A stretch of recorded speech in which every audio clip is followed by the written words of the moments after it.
lokal na pamahalaan ng San Juan at school supplies mula sa DepEd para sa mga mag-aaral ng syudad ng San Juan.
Maraming salamat sa ating DepEd Secretary Sani Angara sa kanyang pagpakilala.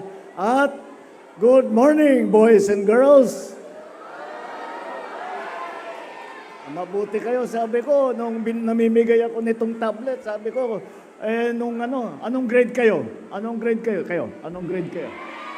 Grade 5? Grade 10 na?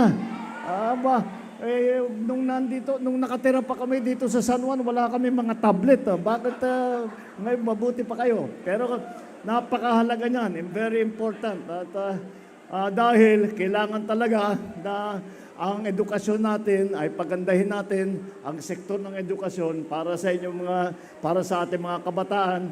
Ngunit ang una na dapat nating tugunan para maging maganda ang sistema nating edukasyon ay ang tulong na ibinibigay natin sa mga guro. Dahil alam naman natin na nasa kamay ng ating mga guro ang kagandahan ng ating education system. In other words, kung ang kabataan ay ang pag-asa ng bayan, nasa kamay ng ating mga guro ang pag-asa at ang kinabukasan ng buong Pilipinas. Kaya lahat po ng tulong, mga teacher natin, lahat po ng tulong na maaari namin ibigay, binigay na po natin, ibibigay pa rin natin yung mga teachers allowance na for the last 2 years na i-release na natin lahat. At yun din, na kumuha pa tayo, dinagdagan natin ang teacher natin. At yung mga guro, ay ang pinangako ko nung nakaraang taon, nung nakaraang zona, ay walang magre-retiro na teacher 1 mula ngayon. Kaya na-promote na ang ating mga guro. Sa ating mga kabataan, ay gamitin ninyo lahat itong mga dala namin at lahat ng tulong na binibigay natin sa ating mga presidential scholars, pagbutihan ninyo at ito, ang kagaya po, nandun po yung mga ibang presidential scholar na kausap ko, ay sinabi ko sa kanila, ay pakinabangan nila yung ating scholarship na fund na binigay sa kanila upang sila ay maging handa pagdating ng panahon na sila na ang mga leader ng ating bansa, ng leader sa gobyerno, leader sa negosyo, leader sa lahat ng bagay.